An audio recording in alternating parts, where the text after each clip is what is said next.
ijoolleen biyya arabaa keessa jirtan mana jirteetti lafa jirteetti waaqayyo duwwaan si faana haa ta'u. Baay'ee garaa nama nyaatti. Obboleettiin keenya kun hojii ishee hojjetachaa jirti.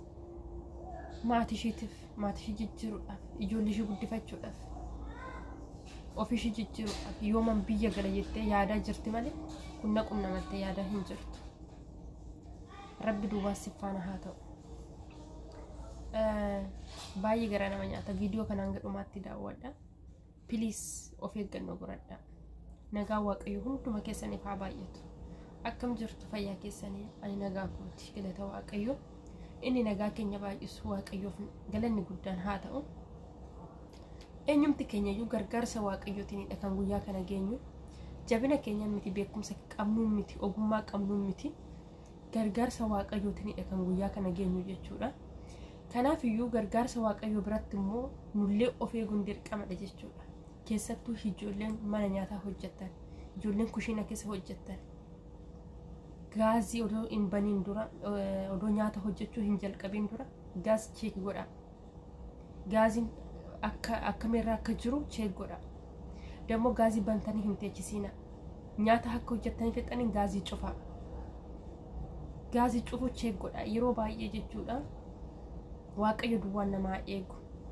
Anatu maaltee beektu yeroo kana engaduma dhiyoo kana jechuudha. Guyyaa boqonnaa godhadhe dankeen booda jaraaf buna minaamina daffisuudhaaf kan ka'e. Buna daffisee xumuree lakka gaazii suni fanaddoodha irra gahee jira. Ani hin beekani. Waaqayyo oolchaadha. Waaqayyoof galanni guddaan haa ta'u. Akkamtee beektu gaaziin kuni foolii qaba. Yaani yaaduma zim jedheetuma qabsiisee buna daffisee xumuree mi'a dhiquudhaaf akkuma micoo kana mi'a dhiquudhaaf gaafa nachi jedhu gaazii dhaamseera baay'isawee. Gaaziin hin dhaamne soo ta'e osoo boba'aa jiraate hiyootiin kiyyaallee hin jiru, lubbuun kiyyaallee hin baha, manni maatillee hin gubataa jechuudha. Kanaaf gaazii kana maaltee beektu eddan gaazii dhaamseen booda ofuma isaatiif irraati utaale laaskitiin jechuudha. Inni akka tuubboo sun yookiin akka gommaa gaazii wanti jedhu dabarsu sun ofuma isaatiif irraati utaale sagalee isa dhagahanii ijoolleen ollaallee kaatanii dhufan maaltu ta'ame jedhanii. Osoo gaazii sun innaas buna daffisaa jiraadhu boba'aa osoo jiraate akkasitti fanadda'e irraatii bahe maaltu akka qunnamu laala. Ana kushina nan hojjedhu keessa immoo gaazii bakka nama lamatu gaazii biyaansi gaazii 5 jira. Kushina tokko keessa gaazii 6 jira. Baay'ee ulfaata jechuudha.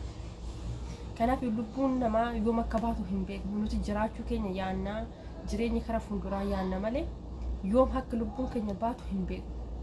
Kanaaf please of eeggannoo godhadhaa. Waaqayyoon kadhadhaa.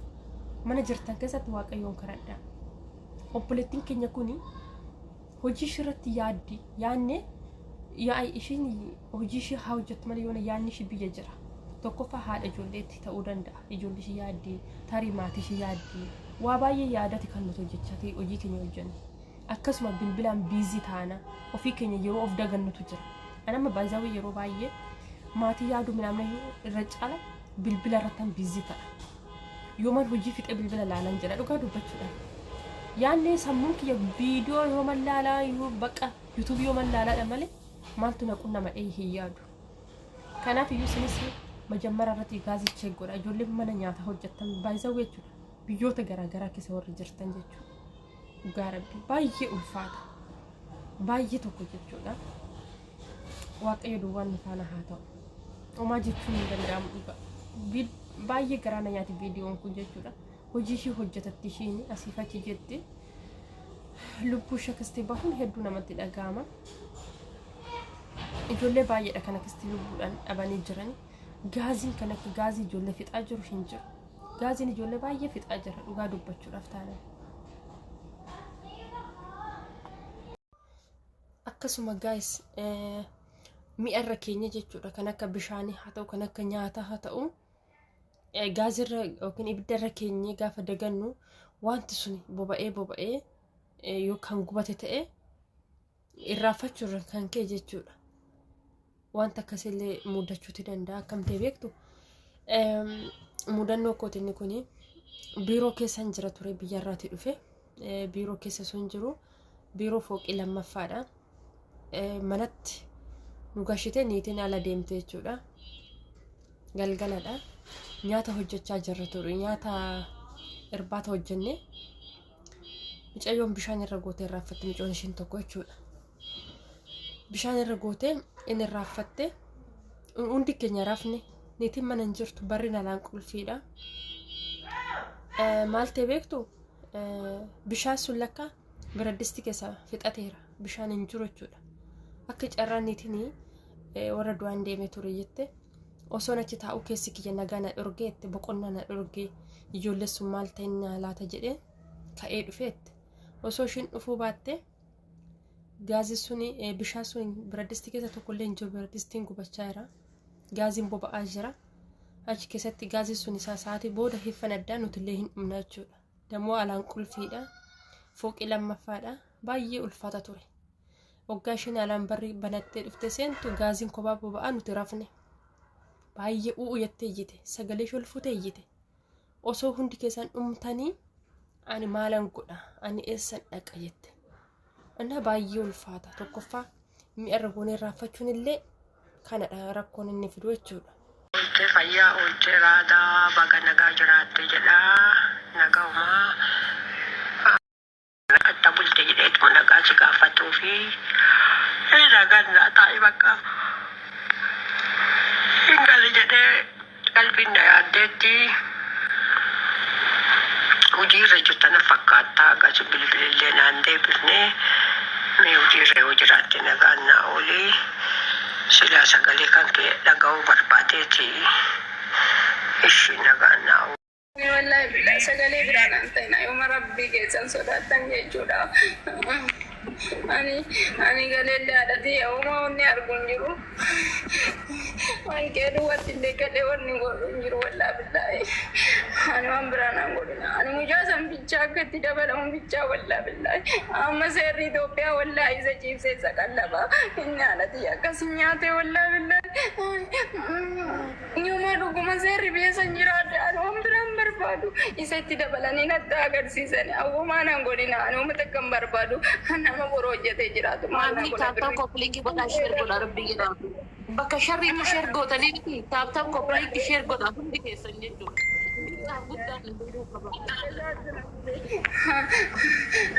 Haati tu akka taatee isa guddifteetu jira wallaqa an gubadde isa waan biraan gubanne akkamitti haati nama akkasin nama guddiftee ofii deebanii nyaatanii isaan osoo biran nagiin jedhu osoo hin deemini taa'ii jedhuuni nabseen nagaa haadha daa'ima kenna ilaabbeedhaa nyaata gaa'ee fi dhufaanaan jettee na biraa litte boru wal kenna edeenii ture.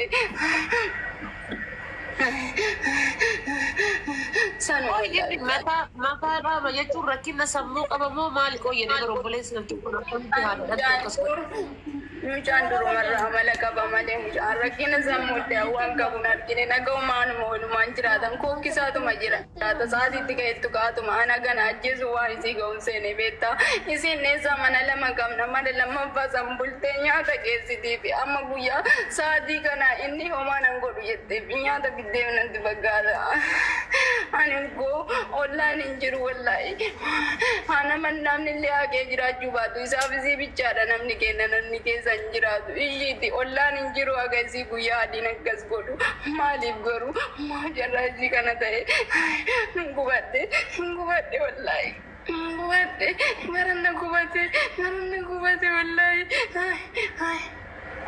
akkamitti ilmi namaa manuma namaatitti miqa nyaata san fuutee isaa fidde eessa dhattee hiikama nama wajjin miqasiin fuutee mana san geessiteef eessa geettee maaf dhabame balbala sanii miti wallaa billaan gubadde akkamitti ilmi namaa guyyaa adii yeroo si ajjeesee osoo argan maaliif ollaan sun itti dhiise Rabbi jazaa nama hundaa gabbadha homaa jedhu wallaahi. Alaanitii kana biqilu rabbi isiisaa dabalu. Gubadde wallaahi. Garanna gubatee gadoo dhabe. Bilchaadhe wallaahi. Nama durtuu nyaata isaa keessuuf dhaqee nyaatamaa odoon deemin jedhuuni. Osoo hin deemin jedhuun daa'imni keenya jalaa du'a. Nyaata gaa'ee fi deebanaan jettee badee. Gubadde wallaahi billaahi. والله سجلي بران أنتنا يوم ربي جيسان صداتن ምን ተፈጠረ ለምትሉ እዚህ ጋር የምታዩት እህታችን በዱባይ ሀገር አረብ ሀገር ላይ በአረብ ሀገር ቤት ውስጥ እየሰራች እያለ ከነ ወንድሟ ከነ እህቷ ዱባይ ሀገር ላይ ነው ያሉት። እናቷ አገር ቤት አላት፣ አባት የላትም። እናቷ ከአንድ ወንድሟ ጋር ነው የምትኖረው። ያ ወንድሟ ብዙ ጊዜ እናቷ እንደሚያስቸግራት ይታወቃል። ብዙ ጊዜ እናቷን ያስቸግራት ነበር። ማታ ማታ እዛ ቤት አታድርም እና ስለምትፈራ የእንትኗ ቤት ሄዳ ነው ሌላ ቤት ሄዳ ነው የምታድረው። አንድ ቀን ልጄ ተርቧል ምግብ አደርስለታለሁ ብላ ለልጇ ምግብ ልታስቀምጥ ቤት ገባች። እናት ቤት ስትገባ ልጅ እናቱን ይዞ አርዶ እጅና እግሯን ቆራርጦ ቤት ውስጥ ደብቆ ቀብሮ ወጣ። የወለደችውን እናት ማለት ነው። ቤት ዘግቶበት ወጣ። ሬሳው ለ4 ቀን ቤት ውስጥ በከተና በ5ኛ ቀን ግማቱን አላስችል ሲል የአካባቢው ማህበረሰብ ለፖሊስ ጥቆማ ሲያደርግ ቤቱን ከፍቶ ሲያዩት እጅ እግሯ የእናቷ እጅ እግር ተቆራርጦ ቤት ውስጥ ነው ያለው። ልጁ አሁን ላይ በህግ ስር ነው ተይዟል። አሁን እዚህ ጋር እኛ የምንፈልገው አንደኛ የኢትዮጵያ ህገ መንግስት ለዚህ ልጅ አሳማሚ ቅጣት ወይ የሞት ፍርድ እንዲፈረድበት ድምፅ እንድትሆኑ ነው። የሞት ፍርድ ሊፈረድበት ይገባል በዚህ ልጅ ላይ። ምክንያቱም ጤነኛ አይደለም እንዳይባል አርዶ መደበቁን እንዴት ሊያውቅ ይችላል? ጤነኛ ካልሆነ ማለት ነው። ገሎ በእጅ እስከ መቆራረጥ ድረስ የወለደችውን እናት። ሁለተኛ እቺ እህታችን ቪዛ ከተሰራላት አረቢቷ ወይ ደግሞ እሷ ጋር የምትሰራው ሴትዮ 2 ወር ነው። ልጅቷን ወጥታ እንትን እንዳትል ከለከለቻት። አለቃትም እኔ እስክመጣ ድረስ ልጅቷን መልቀቅ አልችልም አለች። ልጅቷ ደግሞ እንደዚህ እያበደች ነው ያለችው። ወንድሟ ራሷን ስቶ ራሱን አያውቅም። በአሁኑ ሰዓት ላይ ሕክምና ላይ ነው ያለው። ስለዚህ የልጅቷን ከአረብ ሀገር ልጅቷን ለመውሰድ የሴትዮቷ ብር ሊከፈል ይገባል። ወንድሟንም ለመርዳት ብር ያስፈልግ። አማርኛ ቦሌቲት ናስረት አርጊተንተና መና አረባ ጅርቲ ሲን ኤጋ ቪዛን ራደ ለገሜ ጂ አለም ቪዛን አሮይን ኤጋ ራደ ለገሜ ጀቹን ኦቦሌስ ሲለ አቹማ ዱባይ ኬሰ ጀራ ኦቦሌቲን ሲ ተከተሙና ጭና ጅርቱታን ሃደ ኢሲ ደልቴ ilmi obboleessummaan isii xiqqoo amala hammaata jedhanii fayyummaa isaa fayyaadhana fakkaata. Amala hammaata garuu haadha tana yeroo mara inni naannessaan gaafa kaanii ilmi kun yoo hidhamellee haadhuma tana hiisise yoo inni waa ta'ellee akkanumatti osoo jala deemtu ilmi kiyya beelahee nyaata fidaa fi jettee itti seente manatti.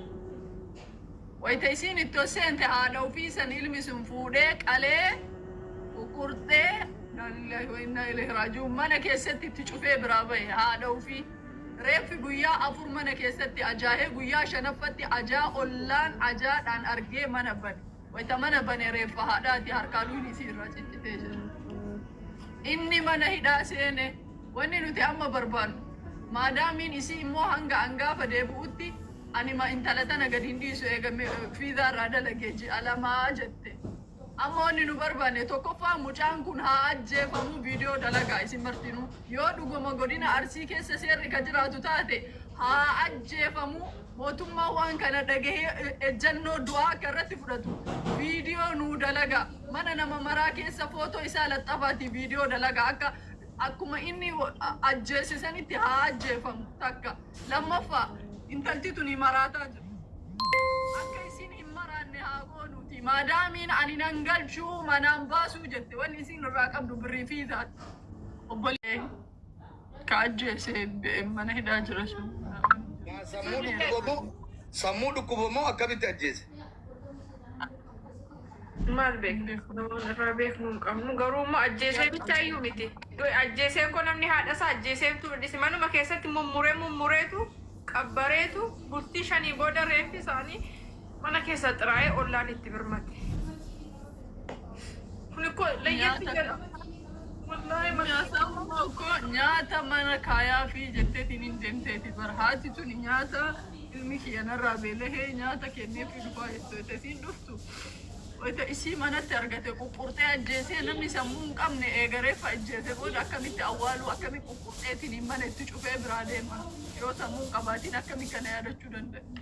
Quqqurxeetiin ajjeesee mana itti cufee guyyaa 5 booda eegareeffi ajaa'ee namni naannaa maaltu ajaa'ee reeffaraan bahee manaa baasan duuba eegasii mana hidhatti harka kennate. Tokkoffaa mootummaan Itoophiyaa waan kana murtii ilaalessaa ta'e akka nama hundaa fakkeenya ta'utti mucaan kun gadi bahee rashanamuudha qaba. Itti aanee immoo ilmaan tana sadanuu galchanii yookaan akka isaan boqotan gochuu yookaan immoo biyya namaatii biyya isaaniitti osoo maraatanillee biyyuma isaanii keessattudha. Namni marti waan akkana kana dhaga'ee sammuun isaa sirrii ta'anatti fakkaatu. So namni martinuu waan kanarratti gahee keessan osoo baatanii immoo jibochaa immoo hin ergina. Atamma kenna eessa jirtaati? Mana jaazaa jirta moo mana hojii jirta kenna? Biyya kamiin jirta? Ani chaarjaa jira mummee keessaan si dubbisaa kiyya jechuun inni xiqqoo harka seeraa jira asirratti dubbachuuf naan tolu yoo sii tole immoo naa dawwalii waan jiru si hubachiisuu hin danda'a. Ani mu beekamu sin barbaadu jechuudha.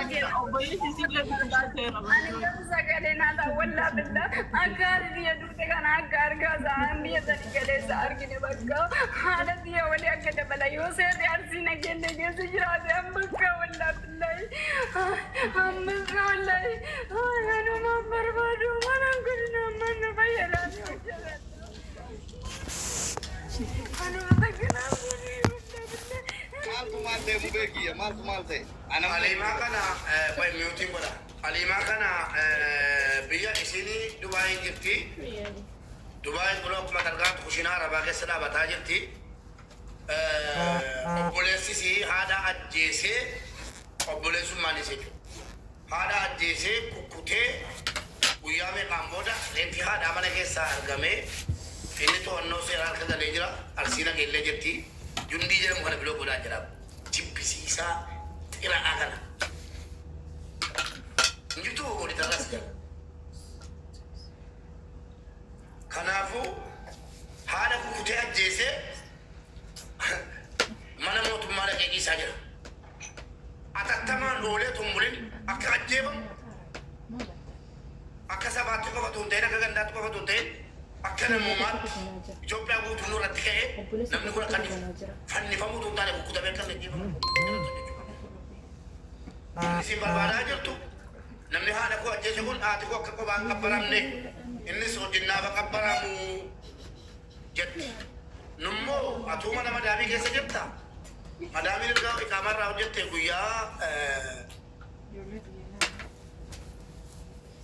ji'a lama madaamiitti dawwalee kee dawwaleetti naasee adaraa madaam akkasitti duute haati ani ilmoo ollaatii na qorattee jechuudha ani ilmoo ollaasiiti abaatu baatee ofitti fudhannaa jennaan an biyya biraan jira yeroon dhufe dubbannaa jette sii kawallee fudhannaa jenne amma madaamin dhufuun si naqu waan dandeenyu sappoorti gooneeni keessumaa yookiin namni jabaan cufuu si danda'a namni rabbeen isaa lafise birii qaama madaami amma isin jettu waa'ee qaamaa waa'ee maalii dhiisaati akka namni kun